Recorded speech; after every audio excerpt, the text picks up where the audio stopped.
Bom, eu vou falar sobre tuberculose. Eu dividi minha apresentação aqui em 4 partes: introdução, epidemiologia, diagnóstico e tratamento. Vamos começar pela introdução.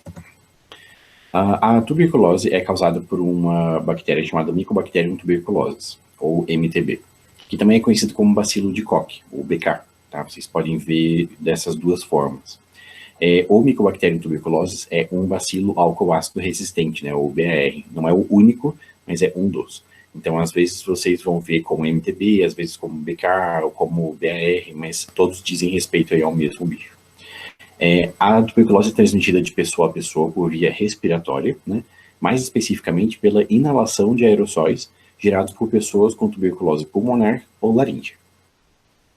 A pessoa que tem tuberculose, ela vai gerar esses aerossóis, ela vai gerar gotículas quando ela estiver falando, tossindo, respirando, né? E daí essas gotículas, elas vão desidratar e vão virar partículas menores que a gente chama de aerossóis. Então, isso explica por que a pessoa com tuberculose, ela precisa só de uma máscara cirúrgica. Agora, as pessoas que vão estar no mesmo ambiente que ela, essas sim precisam de uma máscara N95 por causa dos aerossóis que estão no ambiente. O MTB está presente em 1/4 da população mundial, o que é bastante gente.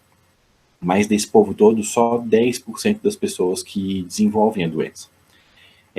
Essa progressão assim, de infecção para a doença depende de vários fatores. Tá? Os mais importantes aí são a idade, né? Então os menores de 2 anos e os maiores de 60 anos têm uma chance maior de progredir para a doença ativa. O tempo desde a infecção, então nos primeiros 2 anos depois da infecção, a chance de que a doença apareça é maior, e diversos outros fatores, né? Diversos mesmo, que é o que faz a tuberculose ser uma doença tão interessante, mas ao mesmo tempo tão desafiadora. Um dos fatores que também é bem importante é a imunidade da pessoa, né?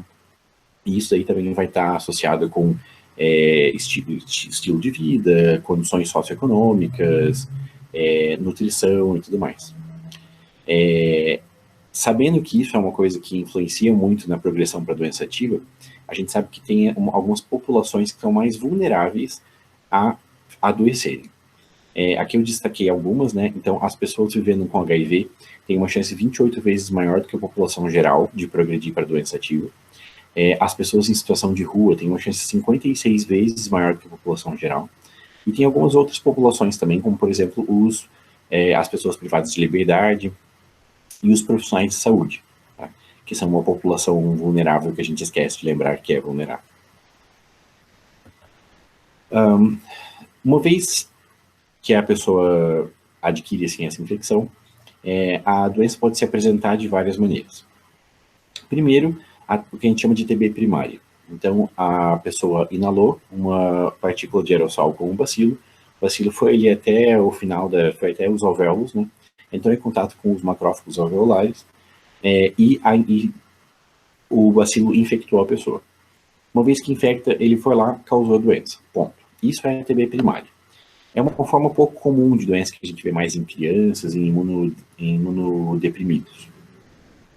A outra opção, a pessoa adquiriu a infecção, o bacilo chegou lá no alvéolo e tal, os macrófagos alveolares fagocitaram esse bacilo e conseguiram conter a infecção ali, tá? Conseguiram não deixar progredir para a doença.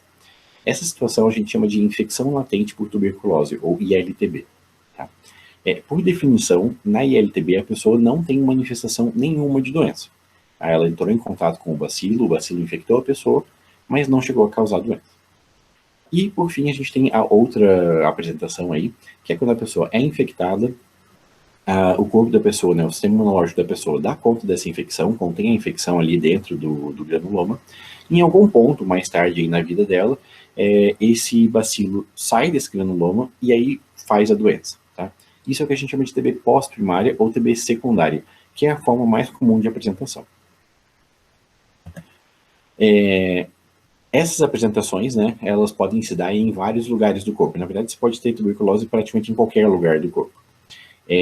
De longe, a mais importante é a pulmonar, porque é a que perpetua a cadeia de infecção. Mas, fora do pulmão, a tuberculose pode acometer vários outros lugares também, né? Destaco aqui a tuberculose pleural, que é a forma mais comum em pessoas não infectadas pelo HIV, a tuberculose ganglionar periférica, que é a forma mais comum em crianças, em pessoas vivendo com HIV, então em imunodeprimidos, a TB meningoencefálica, a TB óssea, que tem um tratamento um pouco diferente, e tem várias outras formas, a TB pericárdica, TB ocular, TB cutânea, TB geniturinária, vai longe. Ok. Passando então para a parte de epidemiologia, que essencialmente é explicar por que é importante a gente estar falando sobre isso hoje. Muitas pessoas, principalmente leigos, né, às vezes respondem quando você comenta de tuberculose, falam assim, mas tuberculose existe ainda? Existe, e bastante, inclusive. Então, no mundo, a tuberculose é uma das maiores causas de morte, e é a maior causa de morte por um agente infeccioso único. Em 2017, a gente teve 10 milhões de casos no mundo e 1,6 milhões de mortes por tuberculose. Isso em 2017, né? Trazendo um pouco mais perto da gente, no Brasil, a tuberculose é a quarta causa de morte por doenças infecciosas e a primeira entre pessoas vivendo com HIV. Em 2017, aqui no Brasil, a gente teve 73 mil casos de tuberculose e em 2016, 4,5 mil mortes. A situação é tal que a gente faz parte de um bloco chamado BRICS, que é um bloco de países constituído aí pelo Brasil, Rússia, Índia, China e África do Sul. Esses 5 países juntos, eles respondem por cerca de 50% dos casos de tuberculose do mundo. É um título que a gente, infelizmente, tem. Às vezes esses dados podem parecer meio distantes, assim, né? Então eu gosto de trazer uma coisa um pouco mais factível, assim, né? Mais palpável. No mundo, a gente tem uma morte a cada 18 segundos por tuberculose. E no Brasil a gente tem 12 mortes por dia, que é uma morte a cada 2 horas, né? Então, reforçando aquele negócio de que não só sim, a tuberculose ainda existe, ainda mata muito. Passando então para o diagnóstico. Então, como toda boa doença infecciosa, a ideia é a gente tentar achar, né, o bicho. Lógico que a gente não tem como achar ele se a gente não estiver já suspeitando que ele está lá. Então, eu dividi aqui o diagnóstico em clínico, bacteriológico, radiológico e outras formas. Começando pelo diagnóstico clínico, né, que é quando você vai suspeitar da doença. Todo mundo conhece aí os sintomas clássicos da tuberculose, né? Então, a tosse persistente, que pode ser seca, pode ser produtiva, pode ter expectoração mucoide, pode ter expectoração purulenta, pode ter sangue, pode não ter sangue, tá? Então, o mais importante não é necessariamente a característica da tosse, mas o fato de que ela é uma tosse persistente. Além disso, a febre vespertina, sudorese noturna e emagrecimento. Esses são os sintomas clássicos, sim, né? Mas, como eu comentei já na dieta, que a tuberculose não é uma doença assim que se manifesta igual em todos os grupos aí, não necessariamente ela vai aparecer com todas essas coisas. Então, existe esse conceito epidemiológico muito importante, que é o de sintomático respiratório. O sintomático respiratório é aquele indivíduo que tem tosse por 3 semanas ou mais. Então, isso já é o suficiente para fazer você pensar em tuberculose.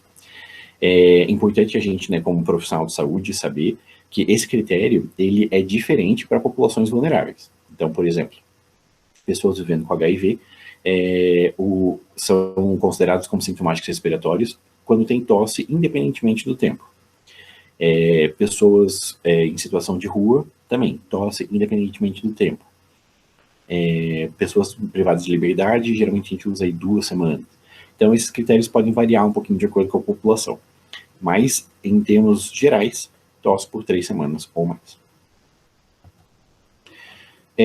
Uma vez que a gente suspeita da doença, a gente precisa, como eu sempre digo, achar o bicho. A gente tem várias formas aí de fazer isso, né? A gente vai sempre procurar no escarro, né? E a gente pode fazer vários exames com o escarro. O primeiro é a baciloscopia, que vocês também podem ver como pesquisa de BAR ou como Ziel-Nielsen, que é o nome da coloração que é feita.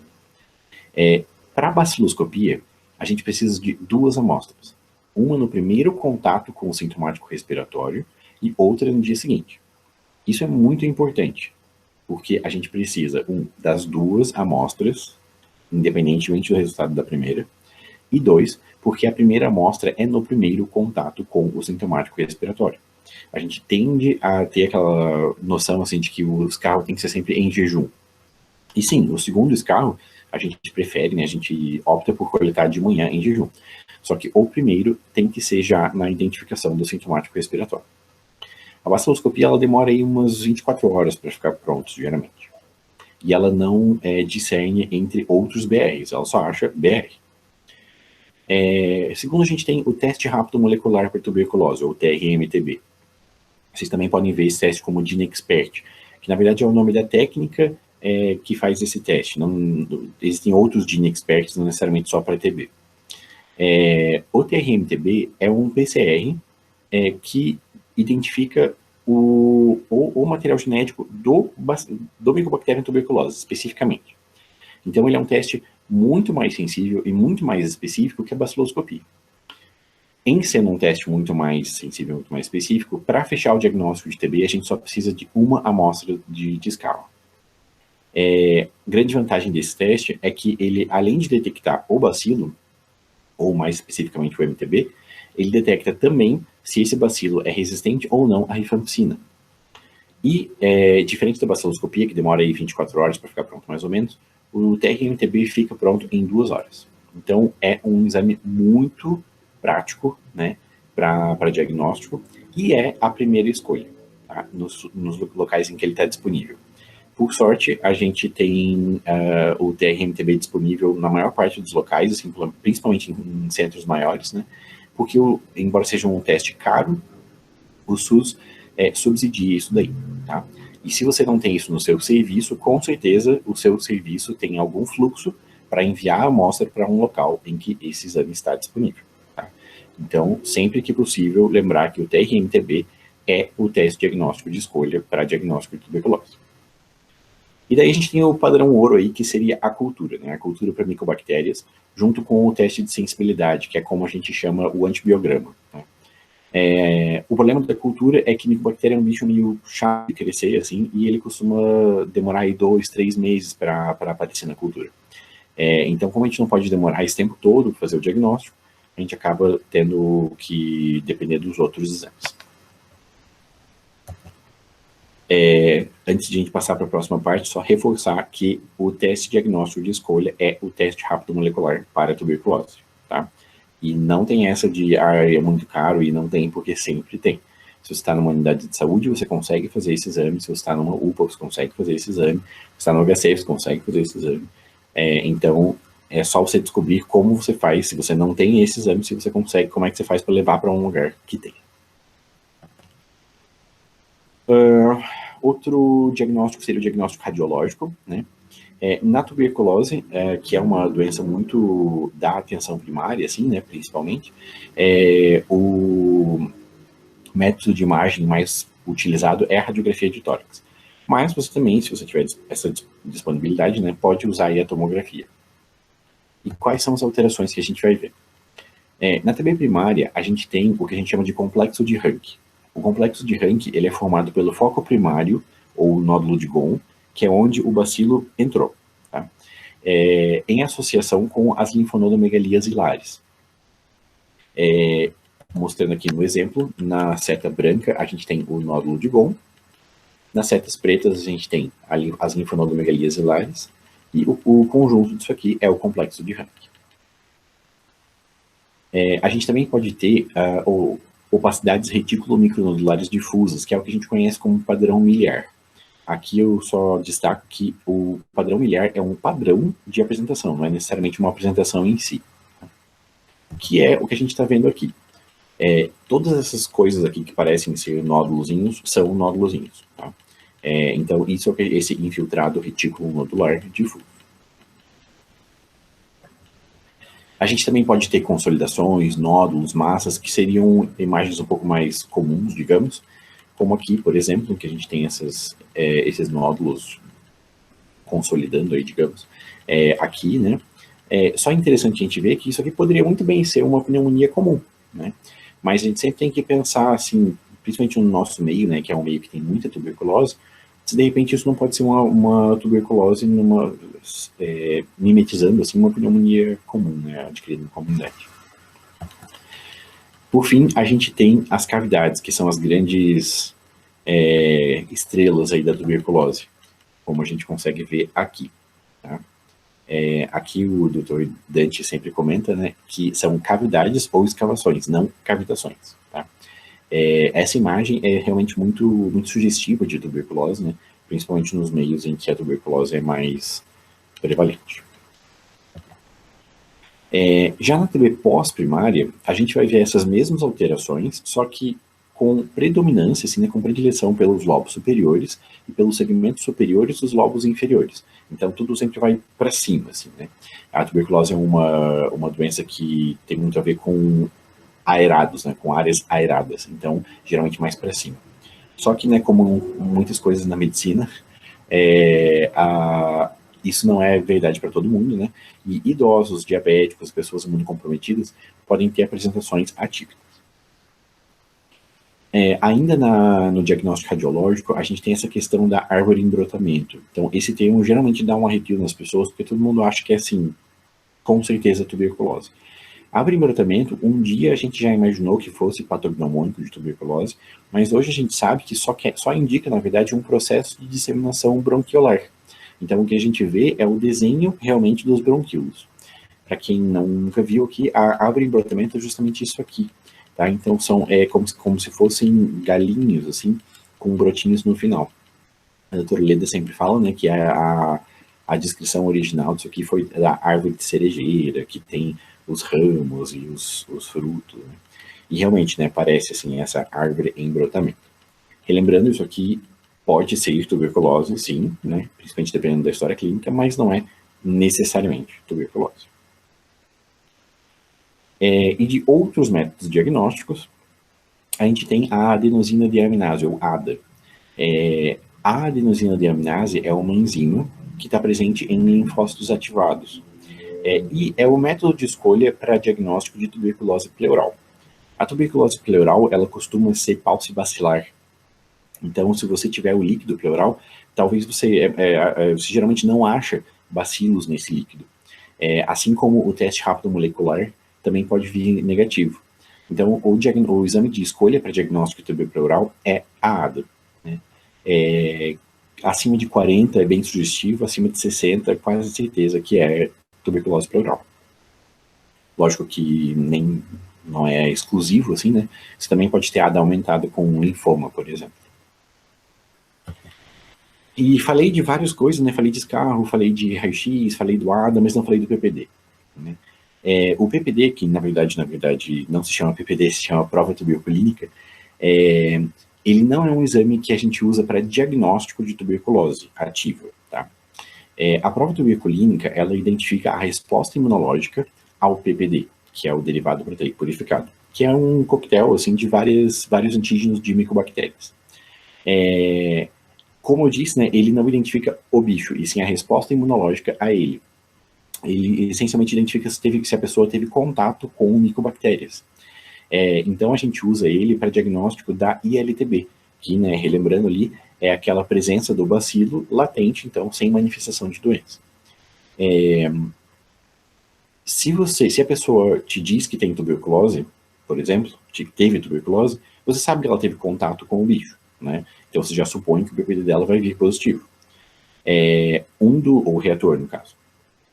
Um dos motivos para ter um falso negativo do PPD, inclusive, é a TB em atividade. Né? Então, se o corpo está ocupado lidando com o MTB de verdade, ele não vai se importar muito com a tuberculina que você colocou ali. Né?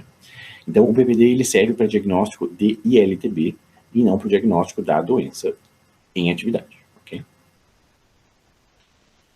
Por fim, vamos para o tratamento. O Mycobacterium tuberculosis, ele está aí há muito mais tempo que todos nós, né?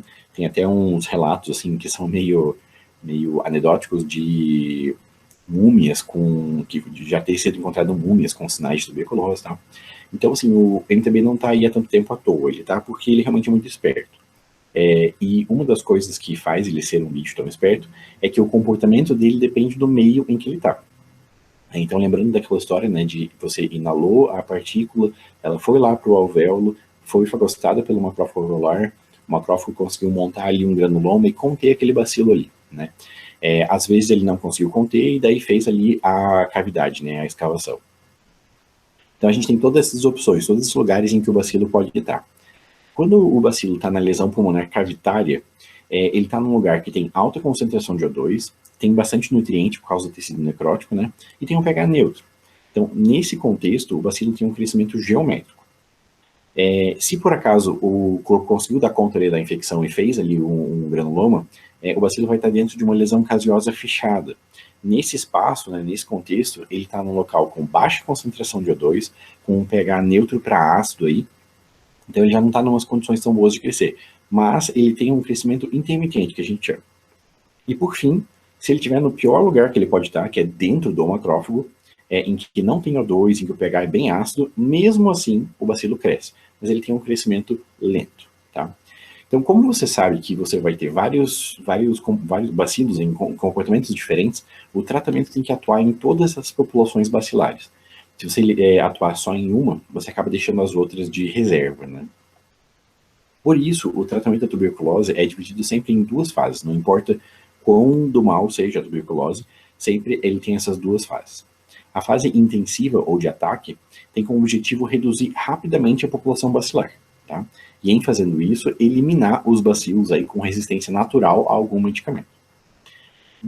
Passado a fase de ataque, a gente passa para a fase de manutenção, que tem como objetivo eliminar os bacilos latentes, aqueles que estão crescendo, não estão crescendo tão rápido, né? A gente eliminando os bacilos latentes, a gente reduz a possibilidade de recidiva da doença.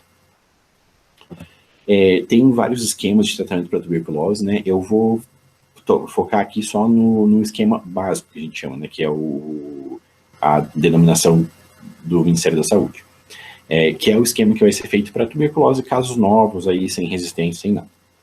Então, na tuberculose, né, no mundo aí da tuberculose, a gente usa sempre essa notação, em que o número que vem antes das letras diz quantos meses vai ser feito esse tratamento, né, e cada letra representa um antibiótico.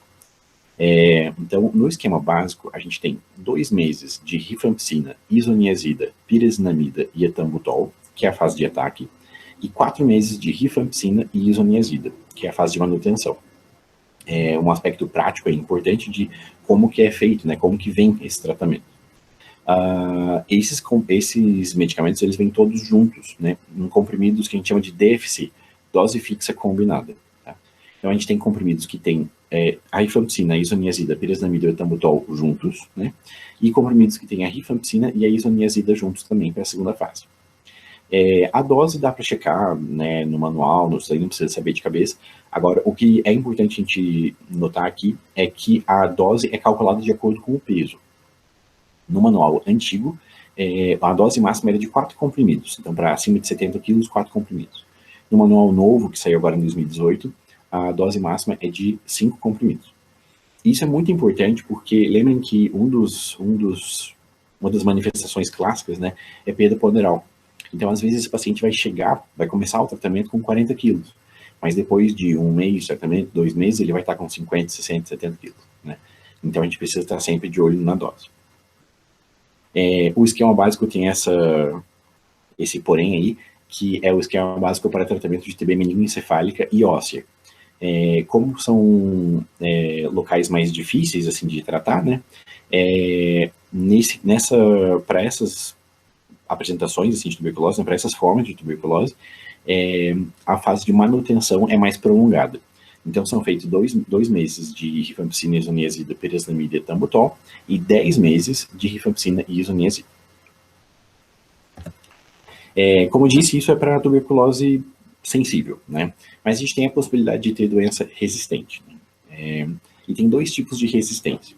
A resistência primária é aquela em que a pessoa é infectada por bacilos que são resistentes, já. Ela nunca tratou, nunca teve a doença, ela só teve aí o azar de ser infectada por um bacilo que era resistente. E o outro tipo de resistência é a resistência adquirida ou secundária, que decorre de tratamento inadequado ou incompleto. Tá? Então, foi aquela pessoa que começou a fazer o tratamento e daí interrompeu no meio, ou fez, mas não fez com as drogas necessárias, né? Eu sempre gosto de trazer esses 2 tipos de resistência, primeiro porque, né, é importante a gente saber, mas também porque é importante que a gente saiba que a resistência adquirida é culpa nossa, tá? Então, porque nós que demos esse medicamento, né, e nós que não tomamos os devidos cuidados para que as pessoas fizessem um tratamento adequado e completo. Lógico que um pouco vai sempre escapar aí, né? A gente não tem como cuidar absolutamente de tudo. Só que a gente tem como dar atenção diferente para populações diferentes, né? Então, se a gente identifica que o paciente é de uma população assim, de maior risco de abandono e tal, esse paciente precisa ser tratado de uma maneira diferente. E